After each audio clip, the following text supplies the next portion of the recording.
sa Team Falcons that are currently making their debut for today. Same could be said para kay Kirk dahil si Ryota yung naglaro kahapon. So this is his time to shine. Depende or kontra kay Flap na gusto ring magpakita ang gilas. Interestingly, si Kirk nakapakalalim din sa jungle. But in the middle, that's Ogwen taking so much damage. Wala pa siyang level 2 para ma-regen yun. And sinalo niya lahat, and even Kyle ay susubukan. That was a clean invade and a kill mula sa Onic. Wow! At nag-pay off lahat ng plano ng Onic Philippines.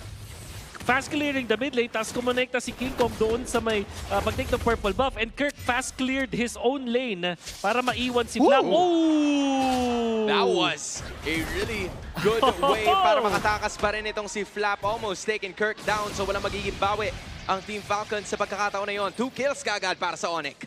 Napakabilis, and even King Kong, pumunta pa siya dun sa bottom lane just to aid kasi alam niyang low na rin doon si Kirk. And with Kirk, with that outplay, sobrang pumapabor sa Onic Philippines yung early game na in-expect natin sa Falcons pupunta kasi ang bilis dapat ng galaw nila. Yeah. And papabor na agad to sa Onic na napakalaki dahil sinabi natin itong dive comp na pang malakas pang early para sa Falcons. Naka-leverage sila sa fact na kailangan nilang lumamang sa mga unang stages ng ating laban. And with this, it means na mabilis makakuha ni Brusco yung kanyang mga levels, even itong sa bottom lane na si Kirk, makakaabot. And Super Prince, obviously, mauuna sa pag-level 4. Pwestuhan para sa pinakauna. And then there goes Ogwen again. Kalahati muna ang kanyang buhay pero hinihintay nila na naman! Counter-engage mula kay Kyle. Pumunggo pero flicker. And nagamit na rin ni Brusco papalayo. Pero may counter si Don. It's Kirk. Nakukuha. Makukuha nga nila yung tatlong buhay ng Team Falcons. 5-0 and clearly a big lead para sa Onic Philippines. Naglaro sa ulap si Kirk and then 3-man were down para sa Falcons. And already si King Kong nagsisimula na doon sa purple buff, committed the retribution for that one.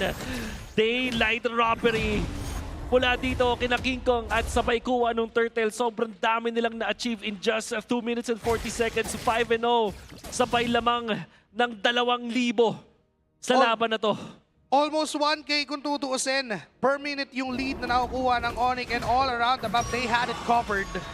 At yung pwesto na naman ni Brusco, malalim pero kalkulado. Alam niya na possible silang makakuha pa doon sa may bandang itaas si Savero. Ang gusto ni Ogwen at ni Super Marco. Nakahanda naman si Bruce, binuhat itong kalid na manggagaling kay Ogwen. Raging Sandstorm Mount, pero there goes King Kong. Napakalaking bagay nung naging simula ng Onic in that first minute. They are now raiding on Falcons' parade. And unfortunately, para kay Ogwen, hindi na magiging madali ang laro na to para sa kanya. The Khalid with 2 deaths at 3 minutes na hindi na makakontrol yung River at hindi na pwedeng magpakita sa mga members ng Onic. That is one of the worst days, one of the worst games, in fact, na laruin sa mundo ng Mobile Legends. You don't want the Khalid to be this behind. Look at that, even Haji, nahihirapan na siya dun sa sarili niyang lane. Pini-freeze lang ni Super Prince, making him Super Freeze. I mean, yung freeze na yun makes it so difficult para sa Falcons na makapag-engage. Fortunately, there was still enough time for them para makapag-clear ng kanilang minion waves. Although it's already a 2.4k gold lead na hawak ngayon ng Onic Philippines, and Kyle, naghahanap siya ng mga pwesto na pwede siya makakuha ng resources dito because he's somewhat trailing behind. King Kong already having a decent amount of gold, 2.5k to be specific, bago magsimula ang ating ikalawang pagong. Ready na naman sila dito. King Kong, even Kirk tumalon! At nakita na naman si Ogwen, and it is his third death dito sa laban. At hindi pa tapos itong si Kirk. Si Kyle ang kanyang gusto na double flicker. Sinubukan pa niya na abutin si Haji, pero hindi na umabot yung duration. But here goes Flap. Nasa lubong na lang din. And si King Kong naabutan pa yung nakatakas na sana kanina. And Flap hindi binibigyan ng malayang galaw ni Brusco. 9-0. And Onic Philippines is still on the lead. Passive domination coming out from Onic Philippines. Super Prince nakakuha ng purple buff. Habang yung orange na dapat ay para kay Kyle, nakuha ni King Kong. At ganun lang din kabilis. Biglang nasa kanya ni Turtle kasi sinimulan niya siya ni Savero. In the span of 30 seconds, sobrang daming na-achieve ng Onic. Flicker buhat! Biglang si Flap ang tutumba. Ngayon si Haji ay pinasok na rin mismo ni Super Prince with the black shoes out. ay makakatakas pa naman doon. But again, 10-0. Falcons is not yet on the scoreboard. Oh, a dream start para sa Onic Philippines ang nangyayari sa unang 5 minuto ng ating laban. Getting objectives, getting turrets, and taking the lives of the Green Falcons. The question is, paano ba makakabawi ang Falcons dito? Kasi kada talo ni King Kong, laging may reach, laging may takedown. Oh, they have to go to the gold lane. Siguro yun na, pero nandun si Brusco. Nag-aabang na naman siya sa pwesto. Raking sasamula kay Ogwen. At mawawala si Brusco doon. This is their first score, first kill. Pero doon sa middle lane, nakahanda na rin Kirk on that middle. Nasa loob ng tore, pero makakatakas ng Flapses. No sir, I'll get that one. At si King Kong nandyan para ipagiganti ang kanyang kasama sa kupunan. Pero hanggang doon na lang ang pwede pang gawin. Madedepensahan yung turret. Pero lamang pa rin ang Onic at sinusubukan din nila talaga na kontrolin tong pagdalaw dito sa top lane. That was really good para dito sa Falcons na sana. Nung nakuha nila yung pick-off doon kay Kirk. Yun nga lang, may kontra palagi. Walang libreng binibigay dito ang Onic. In fact, nag-invade na naman sila as King Kong is able to get that purple buff. Pang ilang buff na ang nanakaw nila dito kay Kyle. In fact, King Kong is level 11, 4.6k. At yung backshot, 2.9k level 8. Ganun kalaki ang disparity ng junglers natin ngayon. Kaya napipilitan na magsama-sama ngayon ang Team Falcons. They know that Marco is Onyx target. Naghahanap na naman sila ngayon. May nabalibag na naman. Si Ogwen ang binuhat na naman doon. Mapapadasan at mapapaflaker out. Wala pang mamamatay sa Team Falcons. Pero si Gigo nandiyan rin. Papasok si Super Marco with a blazing duet. Pero sabi ni Kirk, sama na ako sa party. Nakuha niya yung isa. Teka lang, wala pala. Mabubuhay ang mga members ng Team Falcons. And here's the clap back. Flap onto the backlines. Tatamaan si Samero. Mapapaflaker out. Yes, makakatakas at mabubuhay.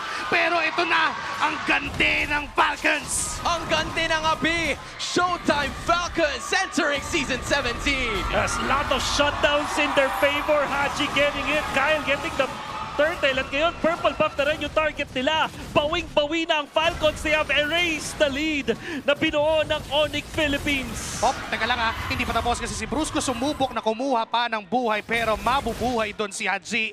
And that 4K gold lead is now down to just 600. Pawian ng haymakers ang ating dalawang teams ngayon. Team Falcons, just with one clash, was able to equalize the situation. 700 gold lead na lamang ang hinahabol nila kontra sa Onic. But Onic building it up slowly para umabot ng 1,000. Looking at the items once more, dumidikit ng bahagya ang Team Falcons. But Onic doing their very best para mapanatili ito sa kanila. Still, and importantly, makikita natin sa replay yung mga mintis na nakita natin. King Kong over jumping dun sa may likod na over chase and the shutdown. Tapos etong si Kirk na tinride din talagang kumonekta. Sobrang gigil ng mga members ng Onic at sila yung napasama dahil dun. And this is something na kailangan i-fix ng Onic. All top with that flap move para habulin pa yung mga tumatakas sana from Onic Philippines. And now, medyo kakalma muna ulit at mag-aabang ng susunod na play. Nakabawi na nga yung Falcons doon sa clash na yon, pero again, ang hirap pa din isipin yung engage nila kasi punishable pa din. Nandyan si Brusco and even the damage is present from Savero and Super Fritz. Right, it's more about trigger discipline para dito sa Onic Philippines, basing it on that last clash. Team Falcons was able to press the right amount of skills. Yung pag-extend itong si Flap was just right para makahanap ng kills dito ang Team Falcons. And now with less than 15 seconds to go, lalabas na ang unang Lord ng ating laban ngayon. And they will be in position for that, courtesy of the extending rivers. Makakapwesto nga doon sa right mid push to si Brusco. Pero matagal-tagal pa naman. Yes, nandyan na yung Lord, pero I doubt na biglang bibilis ang tagpo dahil alam din naman ng Team Falcons na mauuna nga sila doon. Haji with that ultimate just to check that right mid push. Pero si Savero That's an ultimate for an ultimate. Yung dalawang mid laners, mages losing theirs. It heavily depends kung ano lang ang kanilang kailangan gawin. Pwesto para sa Team Falcons. Dinedelay nila ng konti. Onic occupying the middle as they are looking forward to taking down that turret. At yun ang kanilang gagawin mismo. The Little Wanderer is also going to be the same. Pero si King Kong lumibot ng konti. Ogwen was right there. At ngayon naatake na si Kyle. Si Brusco, si Prince, sinubukan pero napa-flicker out Wasted Raging Sandstorm. Kaya atras ang Team Falcons. King Kong hinahawakan lang yung Lord. Nandyan naman yung 5 miyembro nakahanda na sumugod kapag kailangan. And for Onic Philippines, nandyan din naman. This is complete 5v5 moment. 6K on the Lord and King Kong will get it. Pero ngayon, ang call ng Team Falcons ay sumugod at humabol na lang. Ngayon si Brusco ang naiipit pero makakatakas pa yan. Kaso tuloy sa pagbuhat doon mismo sa loob ng tore. And hindi pa rin nila nakukuha at hindi nila napapatay ang mga members ng Onic Philippines. Napakalinis na Lord take from Onic. That was definitely super clean coming out from Onic Philippines. Ding. King Kong sa likod. Oh! Tamagan rin ng bangga na gagawin na ni Kyle na mataan at naamoy na may nag-aabang doon sa damuhan. Uno reverse card. Yung tamang nag-abang, siya pang nalimitahan. It's King Kong going down but it's Onic still pushing through. Credits to Falcons na nung nag-out sila, walang nahiwalay sa kanila. Sabay-sabay nag-back ang mga members ng Falcons. And even when they have lost this Lord, ang laking bagay na napatay nila muli si King Kong. And they will defend their bottom lane as well. Taas na rin yung damage output ng Farsa. Isang tama ay napilitan ngayon. Kaso nga lang, nag-up na rin yung Retribution. Ready sa Sandstorm, pero may counter set mula kay Kirk. The cloud form, pero ipet pa rin si Brusco. Kumamatay, Haji ang magiging kapalit. Ngayon si Kirk na ang next na target. Tatamaan, hindi. Kasi makaka-flicker siya doon sa engagement na gustong gawin ni Flap at atrasan ang mga members ng Team Falcons. That was a 1-for-1 takedown. Haji para sa buhay nitong si Brusco. Onic still holding on to a 1.6k gold lead. Falcons as soon as makuha nila yung objective or mapabagsak nila yung Lord, hinabol kagad nila yung kanilang kalaban na hoping to take down more but they were only able to take down one. Gandaan para sa Onic. Shutdown yun para kay Savero. Haji yung kanyang napatumba. Still, Super Marco nangunguna sa ating gold. Konting-konti lang. But he does have the wind of nature. Magiging critical mamaya. Kirk as well as Savero. Sila yung mga damage dealers. So it's gonna be up to Super Prince and King Kong how they can mitigate and counteract yung gustong gawin ni Super Marco. Oop, Haji. Kamuntikang mahuli ng tuloy-tuloy doon. Pero sabi ni Blam, sige ako naman ngayon.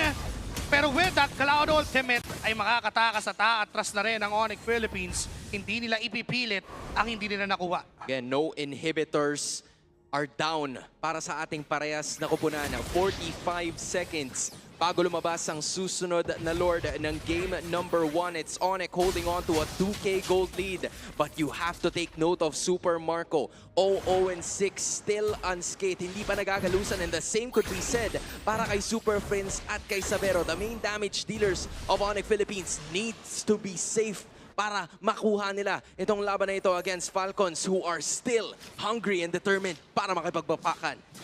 Isang assist na lang kulang, 007 na. Wala James Bond, wala ahente. And this time, gumugulong lang si Kyle at naghahanap ng best target. Pero mukhang napaganda pa yung bunggo niya doon kay King kung napigilan yung balak na talon. Pero siya yung binigyan, hindi na namili pa. Pero nasustain niya yan with Kirk! With that bomb set up down back lane! Pero wala pa rin mamamatay sa Team Falcons sa atrasan lang. Savero with a crucial mountain sucker to get Kyle in the process. No jungler for Team Falcons. They can start the Lord. A great chain of stuns mula sa members ng Onic Philippines para makounter si Kyle, ang Retribution holder. Fortunately para sa Falcons, nandun si Ogwen para pigilan yung sa likod. Kaya naman na-delay pa kahit paano. Sa laban, susugod, diretso, pero binuhat with Super Marco kasi na first down siya ni Savero. Wala agad yung isang main damage dealer. Natatakbo na rin itong si Haji. King Kong is low, pero pwede nilang ituroy pa rin yung Lord. Ogwen. Binitawan. Teka lang, si Super Prince na nandyan. Low to si King Kong. Si Savero, nakita pa niya ito si Ogwen. Clearly a free Lord for Onic Philippines. Oh, that's a great ultimate mula dito kay Savero. Hanap tamang sipat lang and that was more than enough for Onic to take down the Lord. It all started with a pick-off on doon kay Kyle PC. Maganda yung idea, or just Kyle right now, I mean. Ang ganda ng idea dito ng Falcons na mag-engage pa rin because they know na kaya nilang patumbay yung mga members ng Onic, lalo na may Wind of Nature at Purify naman si Super Marco. Yun nga lang, Savero yung kanyang positioning napakaganda na punish etong si Super Marco at pinapatunayan na pwedeng-pwede siya dito sa Pilipinas. Na he belongs in this league. 3-0-4 para kay Savero. Lord marching at the top lane. Halos sabay-sabay yung dalawang lanes at the middle and at the top. Brusco. Gustong bumasag ngayon ng Onic at lalapit si Kirk. Mahuhuli niya si Kyle. Si Kyle ang may ipin doon sa gitna, hindi pinapaatras. Flap with that counter engage. Pabubuhay naman ang mga members ng Team Falcons. Prince. Depensa sa Lord. Prince, kamunti ka na. May pinuhat doon si Brusco. Then it's gonna be Ogwen na nasa gitna. Minarinig Sans of Capizo. Safe! Ang buhay at hindi siya mamamatay na wala pa yung immortality ni Brusco. Good D from Team Falcons. Pero may palutong pa ng minion waves na kailangan i-manage. Mababasag yung inhibitor doon sa itaas at sa ibaba. No casualties para sa Onic. Bagsak pa ang dalawang inhibitors. That's more than what they wanted. Ganda ng depensa para sa Falcons na sana. Yun nga lang, hindi nila na-manage yung mga minion wave. They did weather the storm, but they had to sacrifice yung dalawa nilang lanes dito. And no matter where mapupunta yung Lord, magiging advantage para sa kanila yun. This time it will be onto the top lane. You can expect that this will be another methodical Lord approach mula sa Onic. But this time, yung commit kind of composition mula sa Falcons, yung dive na sinasabi natin, this will be instrumental kung sakali. Nakita na natin yung konting glimpse nung ano yung pwede magawa dito ng Falcons with their dive comp. All they have to do now is to connect with Kyle and be careful, be wary kung nasaan si Savero. Right, kasi si Savero din ang makakahanap sa kanila using that mountain shocker of an ultimate. And Team Falcons would also have to worry about both their top and bottom lanes dahil nga bagsak na yung kanilang mga inhibitors. So this makes things a little bit more difficult for them. So kung magda-dive sila sa isa o dalawa sa mga miyembro ng Onic Philippines, they have to go all in or else there will be nothing else back for them dahil susugod ang Onic if they want to. Hindi lang yun eh. Meron ding concept na kailangan nilang i-burst down ng sobrang bilis. Diba? To a point na kapag tumagal yung team fight, it could have been reversed o mabaliktad pa ng Onic. So, yung decision-making dito ng Team Falcons, sobrang kailangan perfect at that moment. And they have to enable Super Marco kasi by the time na yung nangyaring clash kanina ko saan pumasok siya with the Blazing Duet, he was immediately bursted down Agree. by Savero and even Super Friends. Those two damage dealers still deathless pa. And you would think na maganda na yung pwesto ni Super Marco noon and yet, Yes. na-burst down pa rin siya. So again, Onic just utilizing their skills to the best of their abilities at ngayon sila ang mauuna na makapwesto dito sa Lord. Ogwen's gonna take the long route. Falcons will be doing the short route as well. King Kong naghihintay together with his teammates para mag-abang doon sa unang mapupunta sa Lord and yet the resets continue. Haji will regroup. Same for Kyle, Super Marco and Flap. Down to 75% ang buhay ng Lord as si Savero binabanat-banata na yung major objective na yan. Kirk will be facing Kyle. Flap's gonna move forward. Haji hanap na! Susubok umabot pero hindi na inabutan pa and King Kong sa makakakuha ng Lord na yon. Biglang kalasan, biglang pulasan, walang nakuhang trade ng Team Falcons and for Onic Philippines, they got what they wanted. Alis tayo. Now next target. Ganda nung nakita natin Lord dance uli mula dun sa Onic. Nakita natin yung kanilang pwestuhan at yung paggamit nila ng minion wave dun sa may bottom lane. Nakaabante rin sila ng matindi at napigilan si si Kyle. He tried to go for the play. Umabot siya actually in range of the third. Yun nga lang, nanalo sa retrihan itong si King Kong. Conceal harap-harapan dun mismo sa gitna ang daan. May Lord sa itaas. Basag lang ng inib turret. Naku, di pa nila matatapos yan. And this, 5 members from Team Falcons are trying to burst this Lord down. Whoa. May pagtalon mula kay King Kong. Violent Requiem na kasunod. Kyle's gonna go down. Pero Super Marco, pinabilising duet na nakapag-cancel lang ng pagpasok ni Kirk. Kaya naman ngayon ay papipilit na siya umatras. Ang team members ng Team Falcons lahat ginagawa. And Kirk's gonna go down sa kamay ni Ogwen.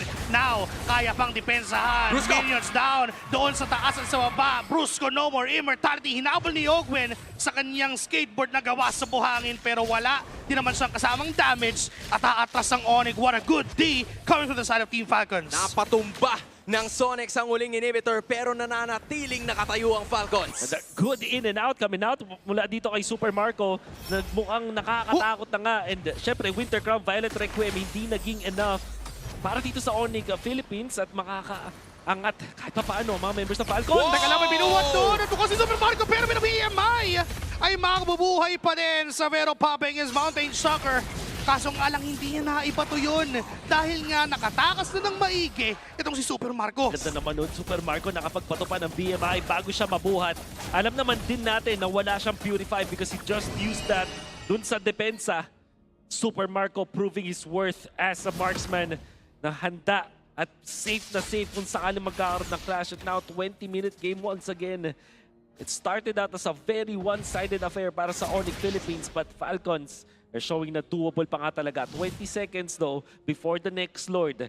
Wala na silang inhibitor turret, so naturally, mas lalamang sa minion wave ang Onic Philippines. And again, babalikan lang natin yung huling balibag nitong si Brusco kanina. That was a no-risk, high-reward move. It's just Brusco making the most out of it and great sense of awareness para kay Super Marco na pumiglas at kumawala na mabilis because it would have been over for Team Falcons kung sakaling nakuha itong si Super Marco that has only died once in 21 minutes of gameplay. Pumupwesto na naman ang Onic Philippines towards this river looking for some entry points na panggagalingan nitong Team Falcons.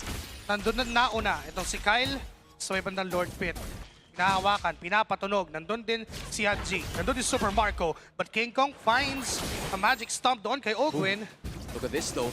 Nauna, ang Team Falcons, i-reset nila yan. Pero 4 lang sila. 5 na. Buong ang Onic Philippines with a 2K gold lead. Ogwin nasa likod. Gagamit na naman ng invisibility. Dumaan lang sa gitna ni Savero pero may talon doon at magiging ang target nila ay si Flap. Low on HP. Down 25%. Pero sabi ni Flap, ang inyong likod. Super Prince with a winter crown. Mamamatay pa rin siya sa kamay ni Flap. Ngayon si Savero. Ang target ay si Ogwin. Low on HP. May immortality pa yan, men. Kaso nga lang, iniintay na lang siya na mabuhay pa ng Onic para patayin muli. Ngayon si Flap ay nandyan pa with 50% HP. Nandyan din si Kyle. Kaso yung talon mula kay King Kong, nahuli niya si Flap. No more immortality. Patay at hindi pa tapos. Itutuloy nila kay Kyle. Kaso si Kirk sa likod, may nanakap na dalawa. Super Marco in the middle of the team fight, dying to the hands of King Kong and Savero with a god-like. At si Kyle na lang ang matitira. It's a wide out and King Kong will just start to finish things around. Onic Philippines will get game 1. Kirk, that's his